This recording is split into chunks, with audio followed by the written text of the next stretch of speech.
A gente aqui, vocês sabem, fala quase nada sobre política brasileira. Nosso mote de o que acontece lá fora, mais cedo ou mais tarde, acaba acontecendo aqui, é o suficiente para que um bom entendedor entenda com meia palavra. Mas tem um ponto meio sutil nisso.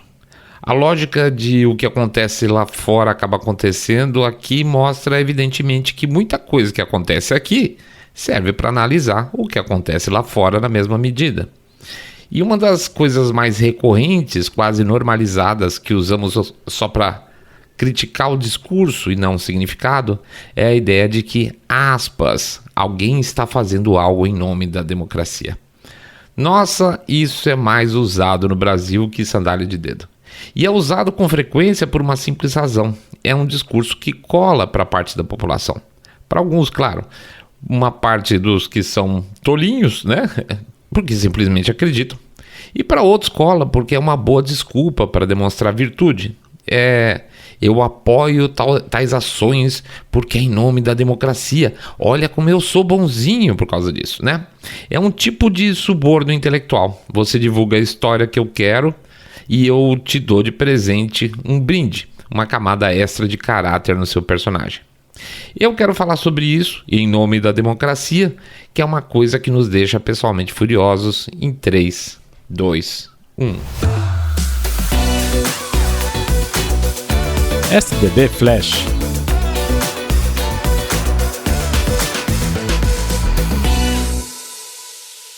Essa democracia. Mas espera, onde é que a boa e velha democracia liberal do Ocidente foi parar? Na Europa, um bando de não eleitos ou eleitos indiretos faz o que quer, dita regra para uma população de mais de 450 milhões de pessoas, muita gente, né? Mais de 100 e tantos milhões que os Estados Unidos. Nos Estados Unidos, uma democracia onde quem participa com intenção de vencer eleições tem que apelar para o tal do too big to rig, quer dizer, tem que forçar uma vitória grande demais para não ser roubado. Olha que lindo. Tentativa de golpe na Coreia, os 3 principais países da África, Egito, Nigéria e África do Sul, são com uma completamente piada, né? Cadê a democracia, meus caros? Quem acredita nisso ainda? Os casos de vitórias democráticas são disputas sofridas e não o normal, mas antigamente era o que se esperava de normal. Longe disso, tá? Hoje você tem que lutar para poder jogar nas regras. É o oposto da lógica. Para ajudar, você tem uma imprensa vendida que incentiva esse discurso e ainda alcança uma boa parte da população direta e indiretamente. Ah, mas se eu sair da bolha eu não acompanho mais imprensa. Meu caro, acompanha, por incrível que pareça. Proporcionalmente, fora os artigos opinativos e notícias, quem produz notícia ainda é a imprensa tradicional. Aí essa imprensa tempera como convém, tá? E as suas fontes preferidas que você segue, até mesmo nós aqui, aí a gente tempera como convém.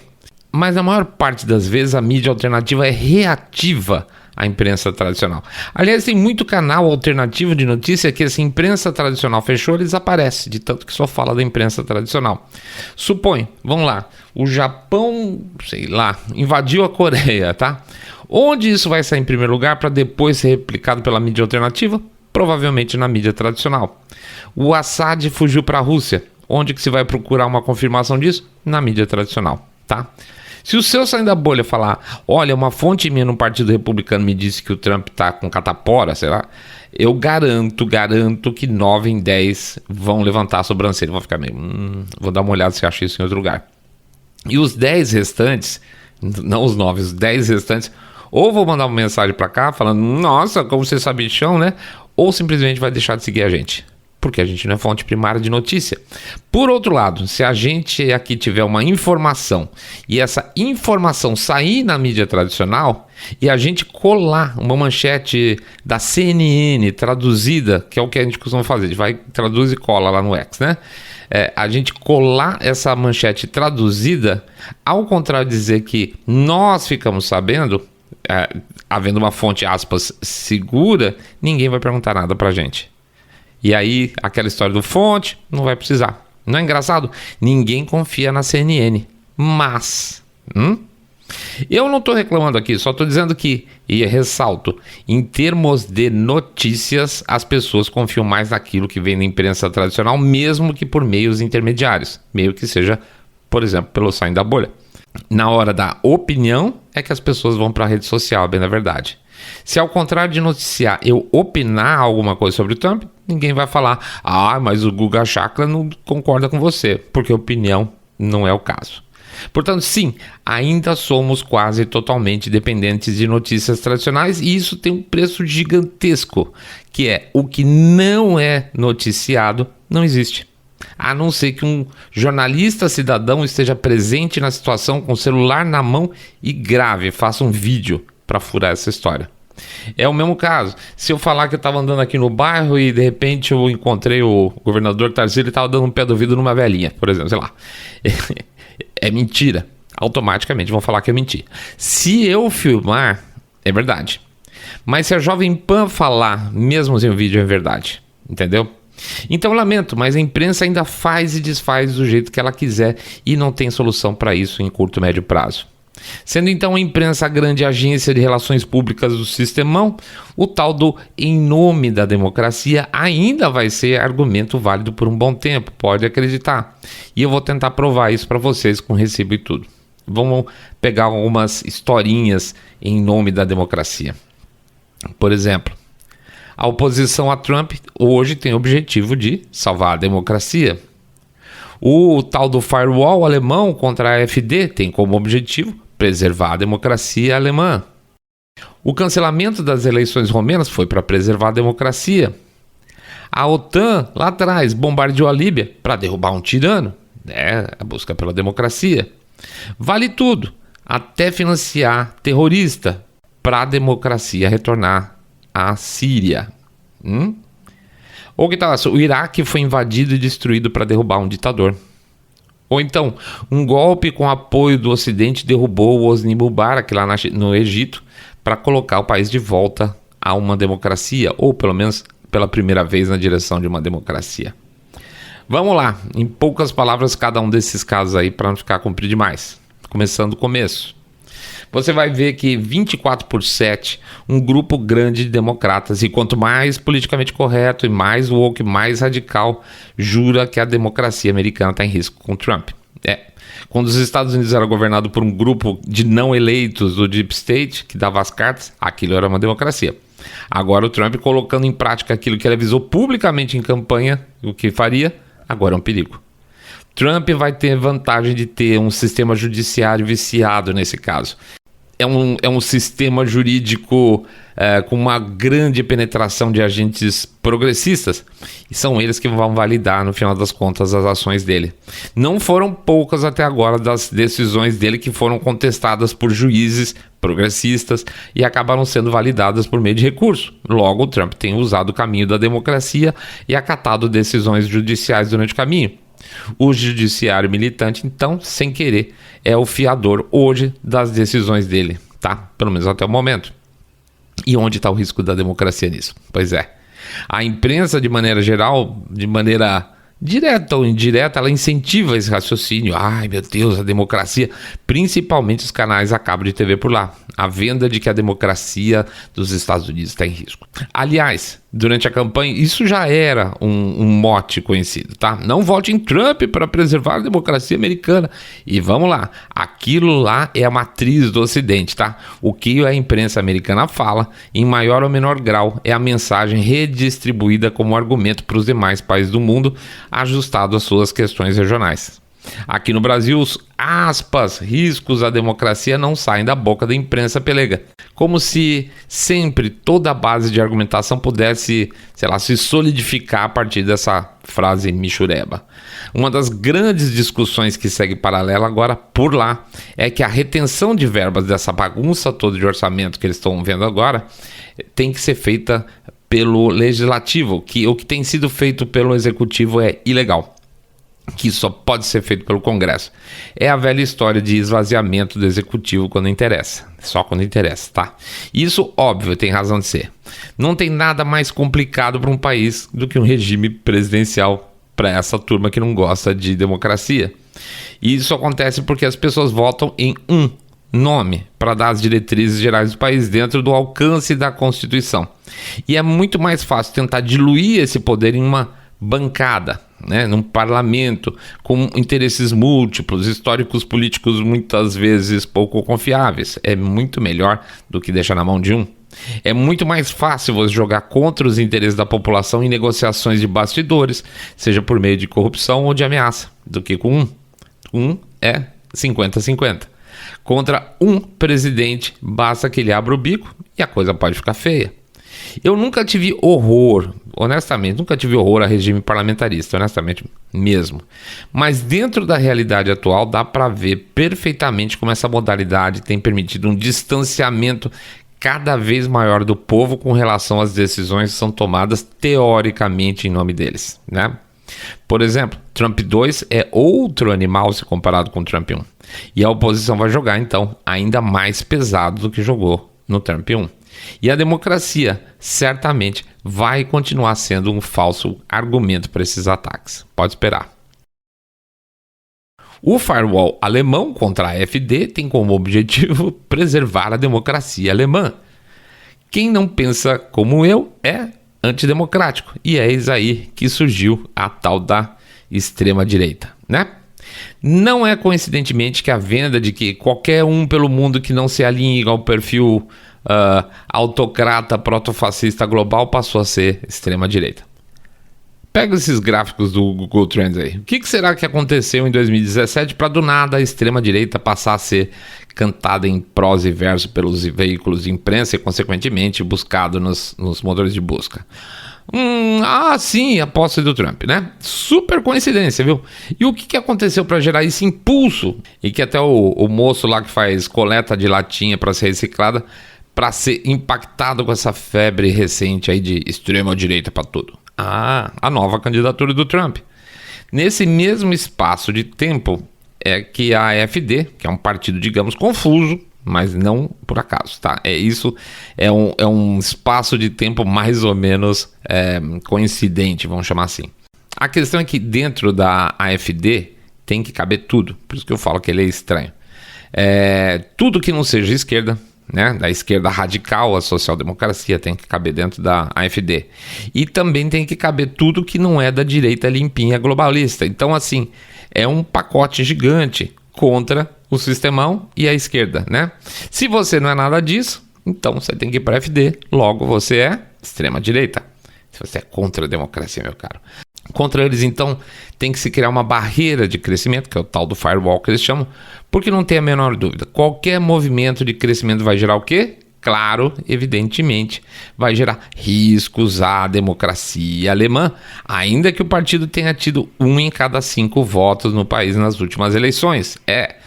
1 em cada 5 votos que merece ser descartado, porque 1 em cada 5 alemães certamente é um maluco fascista, tá? Então, em nome da democracia, tira a AfD do mapa.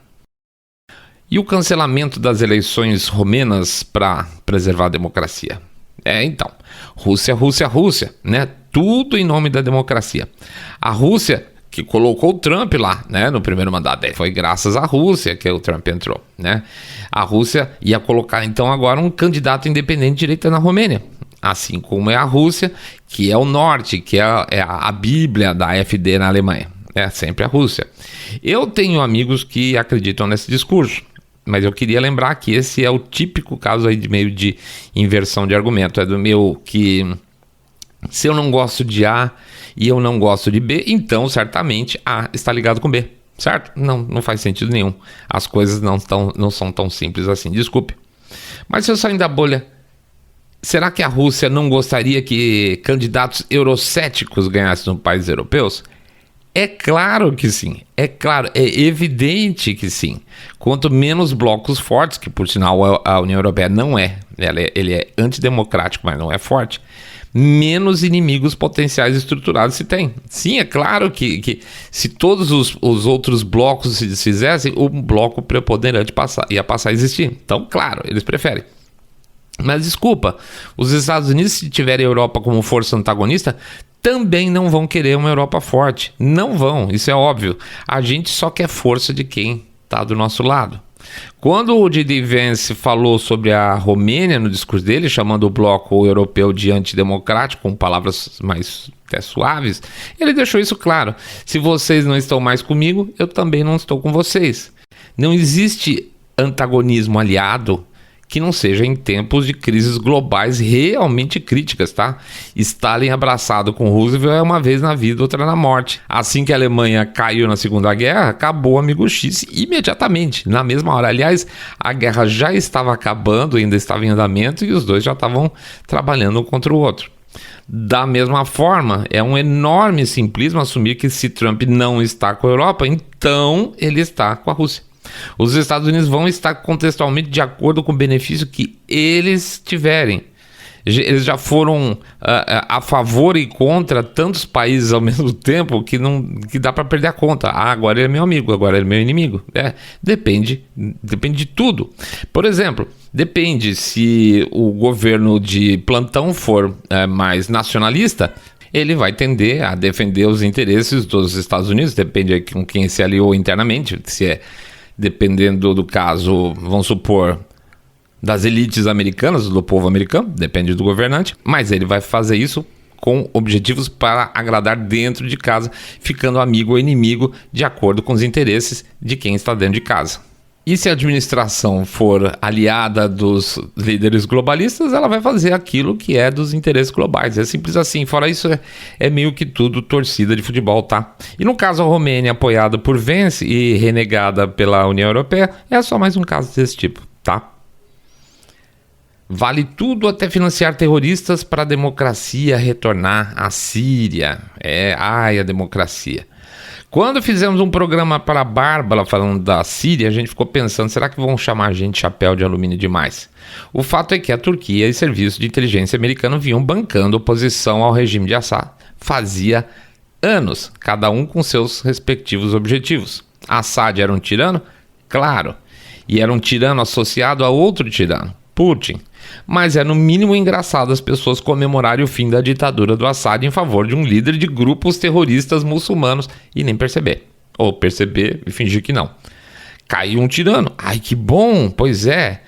A partir daí a imprensa cai em silêncio. Cai em silêncio como se nada tivesse acontecido. Fim da história.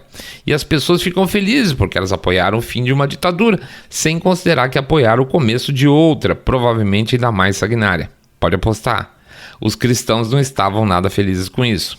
Israel até falou que se precisar ia proteger lá eles na região tal, mas não.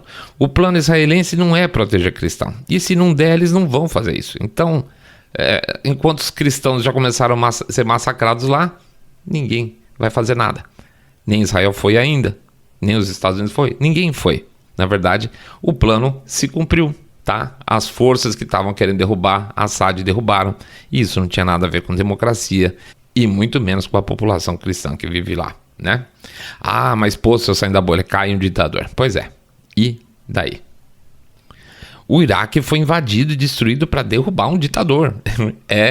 Sim.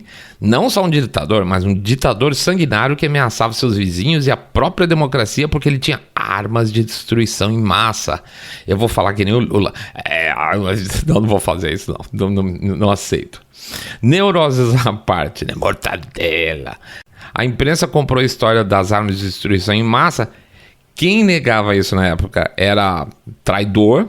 E a imprensa hoje fala, não é que não tinha mesmo, mas nunca pediu desculpa, né? Ficou o discurso até agora.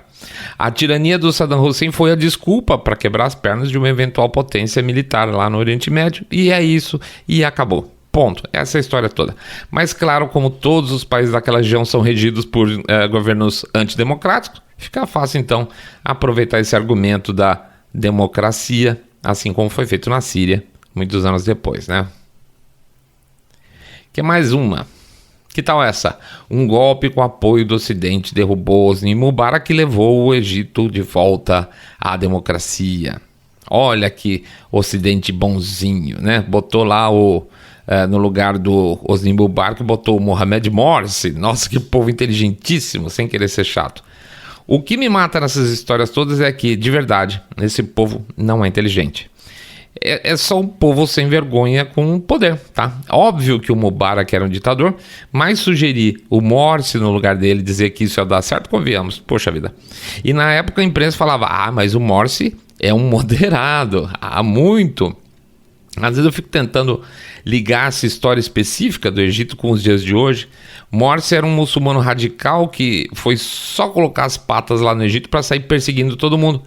E aí eu te pergunto, que atração é essa que os globalistas têm em impulsionar o Islã, hein? Pois é.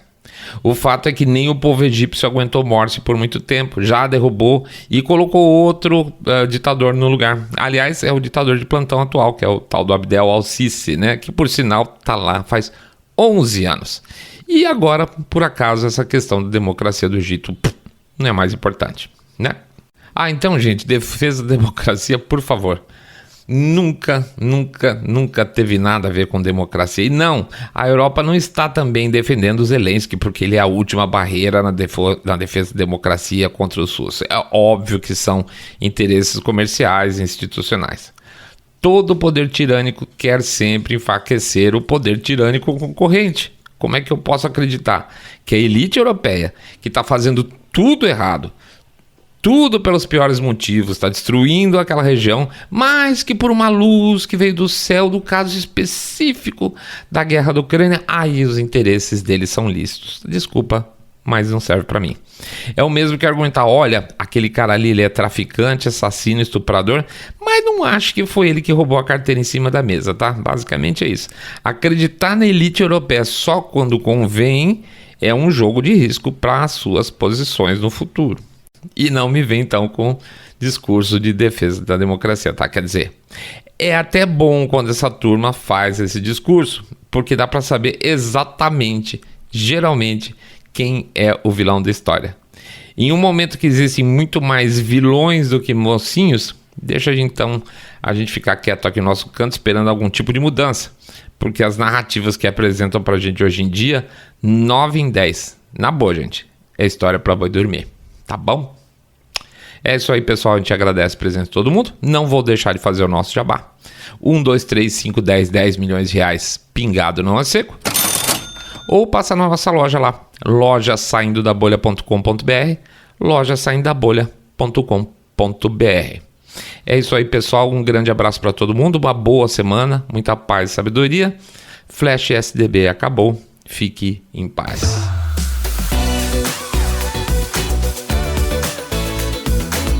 Saindo da Bolha.